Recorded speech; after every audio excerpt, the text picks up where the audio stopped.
Buenas noches. Hoy día vamos a continuar con la narración de La Serpiente de Oro del autor Ciro Alegría, quien es de nacimiento, nace en Huamachuco y es una de las primeras novelas indigenistas peruanas que trata de instaurar un tema propio con calidad artística. También nos narra fragmentos sobre la vida del pueblo de Calemar y la historia de amor entre Florinda y Rogelio, también la aventura de Rogelio y Arturo y las andanzas de don Osvaldo Martínez. Bueno, vamos a ver.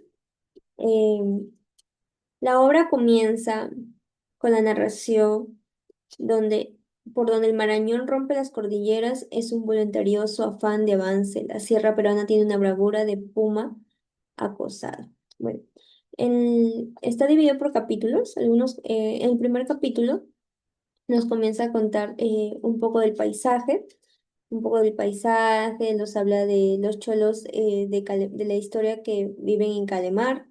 También nos dice que el río es lo principal de esa ciudad, perdón, de ese pueblo. También dan unos pequeños cantos que dice, Río Marañón, déjame pasar, eres duro y fuerte, no tienes perdón. Río Marañón, tengo que pasar. Tú tienes tus aguas y yo mi corazón. Nos cuenta una pequeña historia sobre el valor de los árboles, ¿no? Nos dice que el palo venerado, más venerado es el palo de la balsa y que una vez el Cholo Pablo mató a Martín por cortarle su palito mientras él estaba ausente, el palo de balsa. Y ya, pues, luego de eso nos dice que Martín era difunto hace 4 años y los de balsa escasean cada vez más. O sea que los propietarios de los palos de balsa cuidaban muy bien ese tipo de palo. En ella va la vida del hombre de los valles del Marañón, que se la juegan como un simple tiro de cara, cruz o moneda. Es decir, los balseros que estaban en el Marañón. Entonces ya luego comienza el relato. Nos dice que corría marzo cuando el río estaba mermando, cuando llega a Calamar un forastero, un joven blanco y con botas y con un pañuelo de seda, pues, ¿no? Tenía un sombrero y un revólver, aparte que tenía una barba roja, y así lo describe en el libro y hace una comparación con sus cuerpos de ellos, porque los cuerpos de los indios o de los cholos decían que eran cuadrados como las rocas. Entonces, este se hospedó en la casa de don Matías. Em, Después él abrió su tienda en medio del corredor. ¿Y qué venía a hacer en ese lugar? ¿Cuál era su nombre? A lo que él responde que es Osvaldo Martínez de Calderón, que era ingeniero y que había venido a estudiar la región y quería formar una empresa para explotar las riquezas, perdón, de la naturaleza de la zona. Luego nos presenta Arturo a su familia de don Matías, quien tenía como hijo a Arturo, que era el mayor, y a Rogelio, que era el mayor, el menor pendoro de la familia, aunque ya estaba en amoríos con Florinda, ¿no? Dice. Ellos eran hijos de don Matías y de doña Melcha, quien era su mamá de los chicos. Em, la historia está contada por Lucas Vilca, quien nos narra. Dice, yo fui a hablar con don Osvaldo y el forastero, dice, que se ponen a charlar mientras la señora doña Melcha cocinaba. Y él preguntó si era mucho el agua, lo cual respondieron que sí, que unos señores tuvieron que quedarse en una balsa día tras día y que pedían comidas, o sea, cuenta un poco de la hazaña de sus hijos. Y le enseñaban los billetes como pañuelo, como recompensas y les daban comida, pues, ¿no? Hasta que el Roge, como le decían a Rogelio, fue con comida y contra la corriente, porque él decía en el relato que era un gran narrador. Luego que llegó, que él contaba, dice que le habían pagado solo 30 soles. Después de eso, el peligro como que se veía más lejos de lo que había pasado ese suceso, ya, bueno, la anécdota, la historia le causaba risa. Y después de comer por la comida hecha por una Melcha, ellos se fueron a dormir. Y entonces nos dice que el gringo se fue a dormir y los demás decidieron ir a Shikun a traer una buena balsa. Arturo le dice que lo acompañe, pero él dice que no puede, así que le dijo a su hermano Rogelio, quien estaba para ese entonces conquistando a Florinda, y ella medio que le hacía caso, nos dice el libro, ¿no? Al día siguiente, el forastero partió a la puna y los hermanos se fueron por el camino a Shikun. Nos cuenta que Arturo, ahí nos cuenta la historia de Arturo, quien tenía su casa cerca a su padre, Lucinda es su esposa, la cual describen que es muy bonita, que tiene los ojos le llueven como el sol. Y tienen un hijo llamado Adán. Luego nos cuentan como hace 6, o sea, retroceden 6 años y la historia, y nos cuentan que Rogelio y Arturo fueron a una fiesta de Sartín y llegaron a hospedarse en la casa de Doña Dorotea. Ella tenía dos hijos, uno pequeño y el otro, y la otra que era Lucinda. Arturo le dice eh, que está buena moza, le dice a Rogelio. Y pues él se queda impactado ante la belleza de ella y comienza a contemplar sus ojos verdes, sus pechos. Y las malas lenguas decían que ella era hija de un ingeniero porque su mamá había sido bien ojo alegre y el difunto marido, al cual Lucinda no le llamaba padre. Después de terminar la cena, Arturo convence a doña Dorotea a que envíe a Lucinda al baile, pues, ¿no? Pero les pone una condición. Ella les dice que tienen que ir a dormir a la casa de su comadre, tienen que ir a dormir a la casa de su comadre y cuando está pasando una sequía, eh, Arturo tutea a Lucinda y le dice que hace 2 años que no la veía y ya estaba buena moza, pues, ¿no? Pero ella le dice, tú siempre has sido un mentiroso. Ya en el baile se menciona que Lucinda se vuelve miel de caña, es decir, se vuelve más cariñosa, y a Arturo enviaba a comprar chichi cañazo, pues, ¿no? Para conquistarla y para disfrutar la fiesta también, creo yo.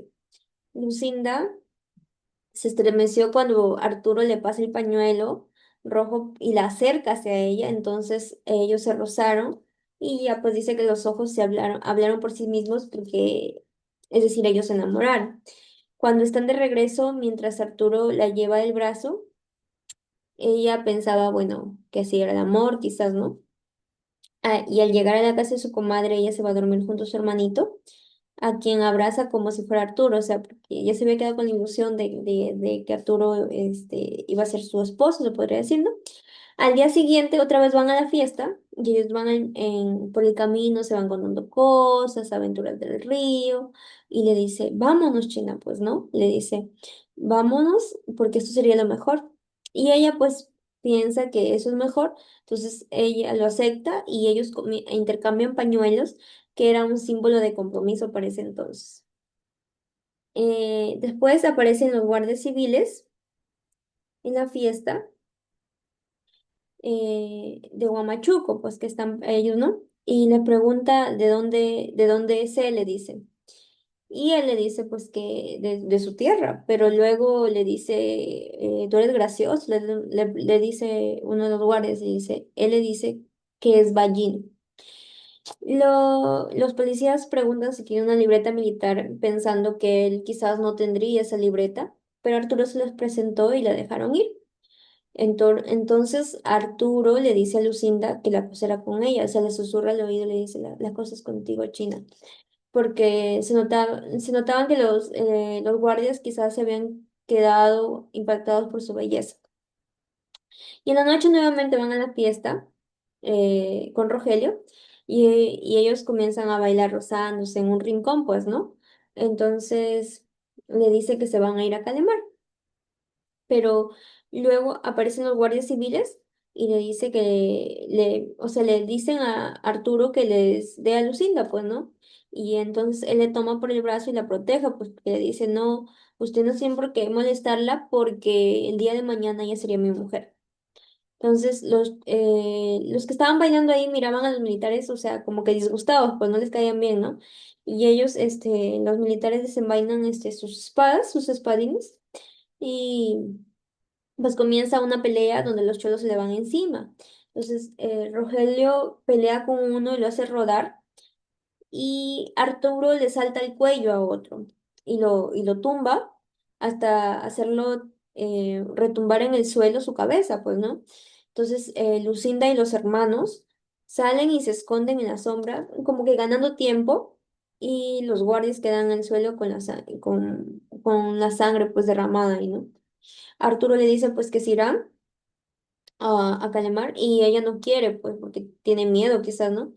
Quiere abrazar a su madre en ese entonces, pero una voz en su cabeza le decía que también eh, que se fuera, pues, ¿no? Y ella toma la decisión de irse con él. Entonces, pero le dice, espérame en esta esquina. Y Arturo llega a la casa de doña Dorotea y le dice que han peleado con los guardias, y ella le dice pues que se apuren porque si no van a ser apresados. Porque había una señora que veía a doña Rosario, gritaba desde el umbral moviendo las aspas locas de sus brazos, decía, el gobernador, que venga, porque había, por el alboroto que habían armado, ¿no? Pues entonces Rogelio por eso llega con los potros, y Arturo le desea un buen año a la señora y se despide, dice que Dios le pague el hospedaje y que si quizás se podían ver el otro año. Entonces ella los ve partir, pero los ve detenerse en una esquina. Y a ver eso, Dorotea, la señora Dorotea ve eso, pues, ¿no? Y se da cuenta que es Lucinda. Entonces Arturo se lleva a Lucinda contra su pecho, y ahí nos menciona que eh, Arturo lleva su china sobre la cabeza de la montura, y ella lleva el galope su corazón. Después, cuando van en el camino, ella va recordando a su madre y su hermano, pero no hay nada más que hacer. Para eso, ellos habían mandado a soltar los caballos para ganar tiempo, los caballos de los guardias, y tenían una ventaja, pues. Luego, ellos siguieron con sus caballos y se comenzó a oír el agua, a lo cual le dice, ¿es el Marañón? Le dice Lucinda, y él le dice, no, es una sequía, todavía falta. Y después siguen bajando, y ya pues también nos describe que ahí todo huele a chirimoyas, tiene un olor a chirimoyas, y de pronto aparece el Marañón, pues, ¿no? Em, Aparece el Marañón, y la Lucinda dice que ahí nos dice que Lucinda siente los oídos o sea, los oídos llenos de espuma. Luego, después, ellos gritan balsa, o sea, suben a la balsa, y Lucinda mira pues sin preguntar, pues o sea, siente que ya no puede volver atrás porque ya tomó esa decisión. Ella lo mira a él, y dice que él es como sueño. Arturo es como el río, y el río es como Arturo, piensa ella, pues, ¿no? Y ellos dejan recomendando a los balseros que si los guardianes vienen a buscarlos, hagan silencio, o sea, como que no presten sus balsas para que ellos puedan ir a buscarlos, ¿no? Arturo presenta entre sus padres a Lucinda, y doña Melcha llora, o sea, de emoción, y le dice que será su hija. Pero no todo fue paz para ellos, como en toda pareja, como todo en la vida. No tuvieron paz hasta que cambiaron de gobernante de esa ciudad, y también luego se casaron y tuvieron a Adán. Y él extrañaba a su padre porque se había ido con Rogelio a comprar una balsa. Vuelven al tiempo en que están narrando, pues, ¿no? Luego nos habla un poco del ingeniero Osvaldo, que luego de abandonar Calemar se dirige a Marca, Marcapata, sí, Marcapata, donde lo recibe el hacendado Juan Plaza. Osvaldo le informa de sus proyectos, Y el hacendado le advierte lo duro que es viajar por Ande, selva y río, porque recordemos que el Marañón no solo está ubicado en los Andes, sino también pasa todo lo que es la Amazonía, ¿no? Y le cuenta sobre algunos exploradores que nunca más volvieron. Le aconseja dedicarse a los lavaderos de oro que abundan por ahí, porque hay personas que todavía siguen lavando el dinero, buscando el dinero, perdón, en el río, entonces a eso le dicen, pues, ¿no? Al día siguiente, don Osvaldo parte con un guía hasta llegar a las alturas donde divisa el río en toda su majestad. Luego que han pasado los días, donde Rogelio y Arturo se habían ido en busca a Chicún, en busca de una balsa, don Matías estaba preocupado porque habían pasado muchos días, como vuelvo a repetir, y el río estaba mermando. Y decía que había una parte peligrosa que se llamaban las escaleras, y es una parte del río que tiene rocas planas y que son como cataratas, o sea, de bajadita, ¿no? Cuando el río está crecido, se hace más fácil bajar el Marañón. ¿Por qué? Porque no permite que las balsas se choquen con las piedras. Y cuando el río disminuye, hay que navegar con cuidado para no estrellarse, decía, pues, ¿no? Arturo era un balsero de Cuenca y Roge eh, le gustaba nadar, pues, ¿no? Eso le dice Lucas. Don Matías estaba pescando e hicieron mucha pesca, pero de pronto apareció un lobo y don Matías le dio palos, pero el animal le había mordido la mano. Entonces el lobo murió. Yo pensaba que don Matías iba a morir, pero no, el lobo murió. Y le dice, más tarde le diré a Roge que venda la piel, pues, ¿no? Pero de repente se puso pálido, eh, a lo cual el señor de la compañía pensó que era por la mordida, pero no era por eso, sino porque había sentido una corazonada y el río parecía que bajaba cada minuto y con una sonrisa, y eso no era un buen presagio. Bueno. Los hermanos estaban en Shikun escogiendo la balsa y disfrutando del rico cañazo, porque allá se hizo un buen cañazo, nos mencionan en el libro. Vamos, le dijo Arturo a su hermano, porque el río ya está mermando, y por fin cuando llegan al río deciden entrar en una balsa de 25 soles que habían comprado, y ellos llevaban chancaca, plátanos, cañazo y sus equipajes, ¿no? Y la balsa obedecía como amaestrada, nos dice así, porque Arturo era bueno en ello. Entonces ellos estaban en silencio, no hablaban palabras porque Roger había dicho que la escalera era como un estornudo, o sea que era muy fácil pasarle. Y le dice, la escalera la pasamos al oscurecer, porque el río no está ni tan alto ni tan bajo, le dijo, pues, ¿no? Le dijo Rogelio. Mira el sol, le decía, pues, ¿no? Pero ya está ocultándose en las montañas. Entonces su hermano sugiere que descansen en la playita, o sea, Arturo le dice que mejor descansen en la playita, pero Rogelio no quiere, le dice que no, eh, que si pasaba y era fácil porque iban mascando coca, entonces podían pasar. Entonces Arturo no dijo nada, pero pensaba que él era como que un palangana sin experiencia. Pero se sabía que la escalera era lo más peligroso, pues entre el río de Chicún y Calemar, ¿no? Las rocas sorteaban cuando la corriente mejor, cuando el río estaba en alto, porque las piedras molestaban a las balsas y pues eso, pero para ese entonces la corriente no les ayudaba, entonces siempre Arturo decía que no salían. Y el Roge, entonces quería regresar rápido porque quería ir a Florinda y contarle lo que le hizo, pues porque le iba a decir que si él llegó más rápido porque se aventuró al Marañón y a pesar de que la corriente estaba mermando. Y en lo cual le parecía que iba a ser muy valiente en sus ojos y para eso somos balseros, Roge, le dice. Entonces, Arturo se puso de rodillas en la cabecera y nos dice que el Rogelio imita, pues, ¿no? Y le indica que a la izquierda, pero luego comienza la corriente y todo se vuelve más peligroso. Y la balsa pasa por una roca filuda y el peligro los une, pues nunca habían sido tan hermanos como ese momento. El río era con una extraña terquedad, dice, eh, se ensaña con ellos y pues ellos se quedan estancados, por él no avanza. Entonces, Rogelio sabe que es culpa suya y no pide perdón. Eh, eh, para lo cual Arturo saca su coca, tira su pala y se deja caer. Y sigue oscureciendo, las aguas siguen yéndose solas y bueno, y sin ellos, pues, ¿no? Eh, Como vuelvo a repetir, sucedió tanto lo que temía Arturo porque Arturo ya le había advertido. El agua no estaba ni baja ni tan alta para que los deje pasar, pero salir no era fácil.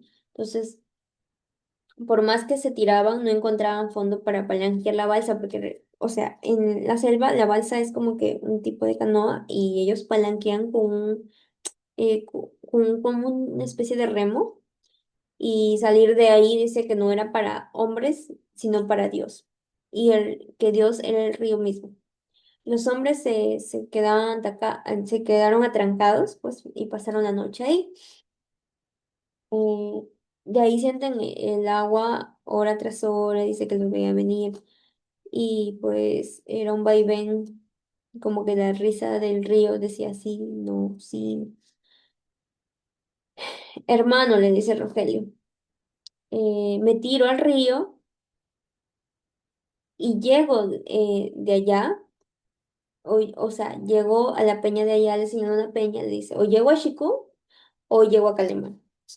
Y le dice, y luego llamo gente para que nos ayuden, le dice, pues no, y a cual le responde que es muy peligroso, le dice Arturo. El alimento se estaba acabando, el cañazo también, y Rogelio se emborracha y grita el nombre de su amada, pues no, se despide, dice, Florinda, despídeme de ella, le dice, pues no, dile mi adiós y así. Eh, la, o sea, y se venía la crecida, pero ellos sabrían esquivar las rocas, pero el agua en vez de crecer disminuía y pues la balsa se inclinaba un poco más entre las rocas. Para pasar este mal momento, este mal momento, eh, el rojo se emborracha del modo que decía, un traguito, hermanito, no hay más, mañana me tiro al agua. Le dices a la china Florinda que fue por verla pronto, pues, ¿no? Entonces Arturo lo sostiene del todo toda la noche y cuando amanece el rojo se despierta con una mirada de rabia, de impotencia al mirar el agua, pues, ¿no? El agua, dice, nos dejará aquí hasta que se mueran, pues, ¿no? Y dice, mejor me tiro. Y de esa peña me agarro, como vuelve a repetir, Arturo dice que no, que la corriente lo va a arrastrar y lo enviará hacia las peñas, pues, ¿no? Arturo se angustia cuando ve a Rogelio que se ajusta el pantalón y se amarra el pañuelo, entonces lo intenta detener, pero dice, no te tires, hombre. Y Rogelio no le hace caso, pues y se tira y comienza a bracear. El hermano mayor lo observa, le dice o sea, le grita, para el centro, para el centro, pero él no lo oye. Entonces estira los brazos y alcanza la peña, pero se da cuenta que la corriente lo quiere arrancar de ahí.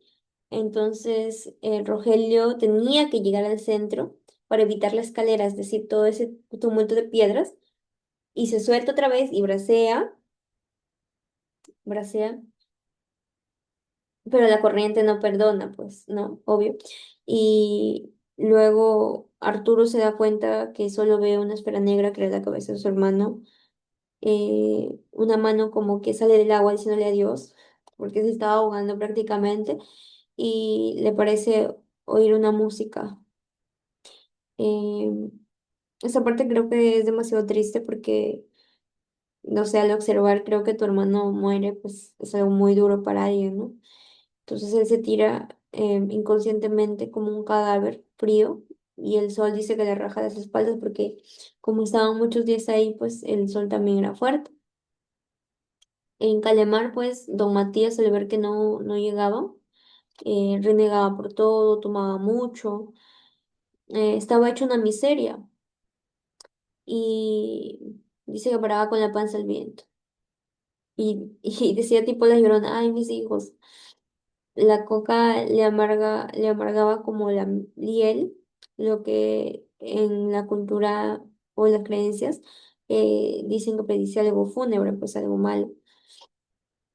Y comienza a decir una frase que es contra Dios, pues, ¿no? Una blasfemia, dice, aplica, Señor, tu ira, tu justicia, tu rigor, y con tu santa paciencia, friégame más, Señor.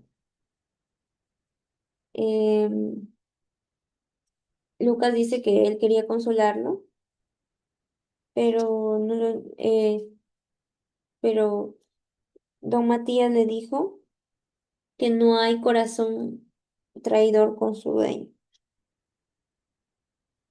Entonces, un día se fue a quemar, Lucas se fue a quemar un poco de monte y escuchó un grito, pues, ¿no? Y aunque lo ignoró, se dio cuenta que el grito seguía y observaba venir una balsa y que esa balsa no hacía mucho esfuerzo para mover con la pala. Entonces él se da cuenta y grita, Arturo, Arturo. Y en dos saltos, el padre de Arturo pues llegó y se tiraron al agua a alcanzar la balsa, porque como no tenía fuerza, creo que estaba por pasarse. Entonces Arturo tenía los ojos turbios, tan turbios, dice Lucas, que nunca había visto algo así, y se cae.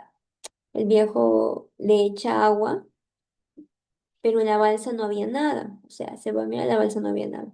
Entonces lo llevaron a su casa, la Lucinda temblaba, doña Mecha parecía que sus ojos iban a estallar del llanto. La Florinda llega, pues, y obviamente no ve a Rogelio, entonces esta comienza a llorar. Em, Arturo está en la cama varios días. La fiebre lo hace delirar y lo hace, pues, quejarse de todo lo que había pasado y llama a su hermano, pues también. Su madre lo limpia y su padre pues lo obliga a comer y una tarde se incorpora y dice, el Roge murió, el Roge murió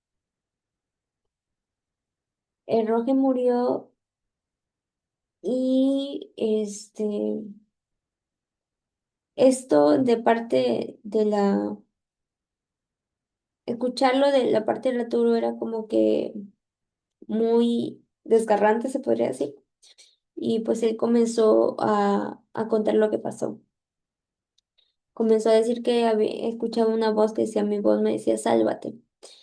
Y un empujón hizo que la balsa se enderezara y él agarró la pala y comenzó a encomendarse a la Virgen y se quedó en un remolino. Entonces él pensó que ya ahí se iba a morir, pues, ¿no?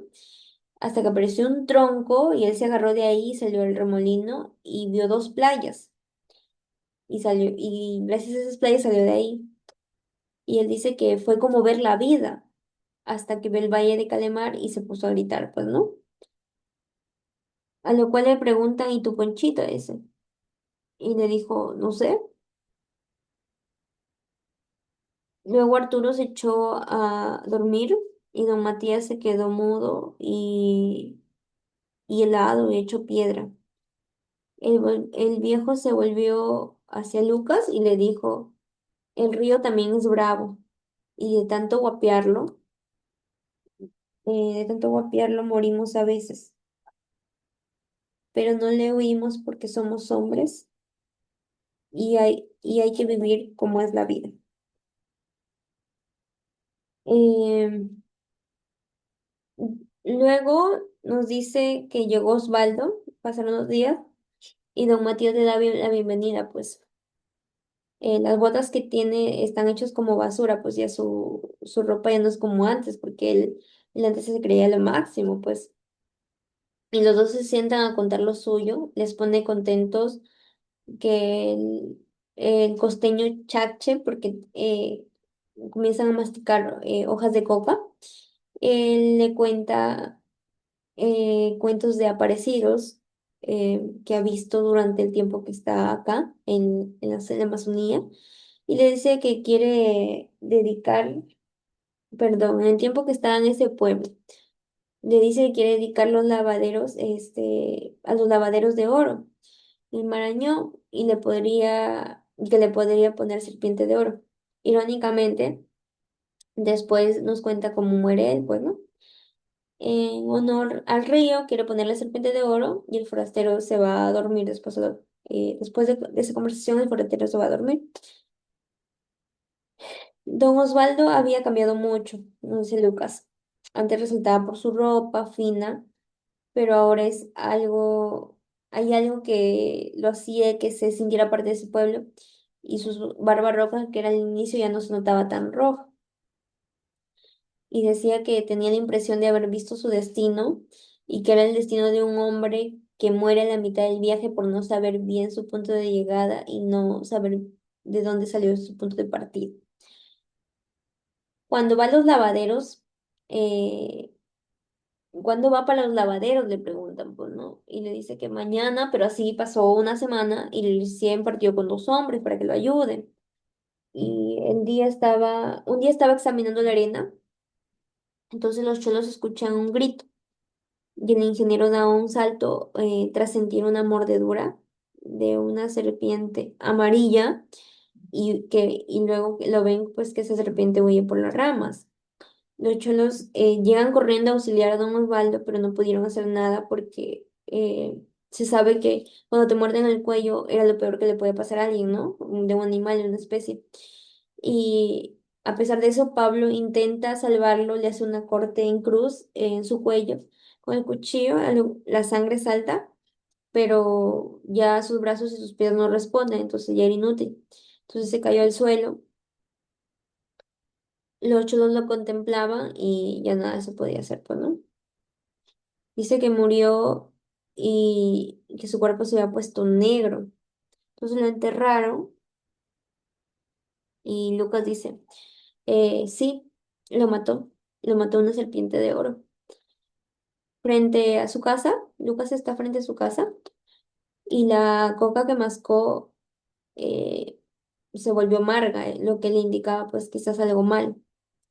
Y Florinda, que había estado mucho tiempo triste, él escuchó después de mucho tiempo cantar y fue él la que lo escuchó, entonces la rastreó y ella estaba lavando pues y después de haberse lavado, entonces se estaba bañando, se desnudó y entonces decía que él sentía que debía cantar en su corazón siempre. También lo mencionan como una china con un cuerpo de cedro tallado hembra, dice. Un cuerpo de cedro tallado hembra. Eh, Él se iba acercando entre los carrizales y grita, pues, ¿no? Florinda. O sea, con una voz que nunca había, escuchado, dice. Y ella dice que lo mira como una mirada de paloma o de tuco o de víbora. Tuco es un animal de la selva. Así también me hizo acordar. El tuco era un animal que le tenía mucho miedo cuando yo vivía en la selva. Él se iba acercando entre los carriles. A la hora que lo grita, le grita a Florinda, ella se asusta y le lanza una mirada. Desde ese día él se había vuelto como medio loquito y quería raptarla y poseerla. En medio del campo decía, pues, eh, ¿qué dirán? Que Lucas Vilca se ha vuelto loco. Y comienza a imaginarse que Florinda la ve saliendo de las aguas y cae, pues, pero él se cae al agua y el frío tanto lo hace despertarse y me dice, me la ha quitado el río, dice, ¿no? Pero no importa. Y ella vendrá, dice, pues, ¿no? Él cree que ya vendrá, pues. Él se queda dormido. De pronto, un pajarito lo despierta y ve venir a Florinda y le dice mi taita que usted no tendrá giles. Entonces él se dio cuenta que Florinda no se había enojado. Le dice, oye, Florinda. Le dice, ¿te acuerdas del Roja? Y ella dice, pues que ya está muerto, ya murió, o sea que se acuerda, pero está ya muerto, pues, ¿no? Y él dice que la quiere, a lo cual le responde, no sea mentiroso, don Lucha. Y le dice, ¿por qué me dice Lucha? Porque así se me hace más bonito decirle, dice. Y pues luego se entregan al amor. Y ahí cuenta detalles de lo que hicieron, pues, ¿no? Y más tarde Florinda le cuenta que había soñado con él y que estaban junto al río. Luego él llevó a Ji a la casa de su papá de Florinda y fue a pedir su mano y ahora era su mujer, pues, y él dice que la coca se lo dio. Al final tenemos un diálogo de Don Matías. Este valle es de él, le dice, nunca deja de correr. Los cristianos tenemos el riesgo, cuando menos piensan, el río lindo ya los mató. Entonces dice, si morimos, ¿qué más da? Hemos nacido aquí y sentimos en nuestras venas el violento y magnífico impulso de la tierra. En la floresta canta el viento, un himno a la existencia ubérrima. El río ruge contra nuestro afirmativo destino. Los planares hacen pendular apretados racimos. Los paltos y las lúcumas hinchan frutos como senos. Los naranjos ruedan por el suelo, esferas de oro, y la coca es amarga y dulce como nuestra historia. Y luego dice que porque somos hombres y la vida hay que vivirla como es, y para nosotros la vida es el río. Río Marañón, déjame pasar, eres duro y fuerte, no tienes perdón. Río Marañón, tengo que pasar, tú tienes tus aguas y yo mi corazón. Así como termina La Serpiente de Oro, de Ciro Alegría. La verdad es que esta historia me ha hecho acordar mucho a, a cuando era niña y tuvimos que pasar el Marañón con mis papás porque yo viví un tiempo en la selva. Entonces, me acuerdo que pasamos el río en una balsa y luego teníamos que pasar otro río y lo pasamos a caballo. O sea, el caballo pasó el río y yo me acuerdo que mis piecitos se mojaron porque tengo ese recuerdo vago, pero tengo que mis piecitos se mojaron. Eh, y la corriente ya se va al caballo. No sé, me transportó mucho a ese momento. Aparte que Ciro Alegría eh, utiliza el lenguaje de palabras nativas, ¿no? Del lugar donde él lo está contando, porque es muy conmovedor en ciertas partes de la historia, por ejemplo, cuando muere Roge, cuando los guardias quieren a la fuerza a Lucinda.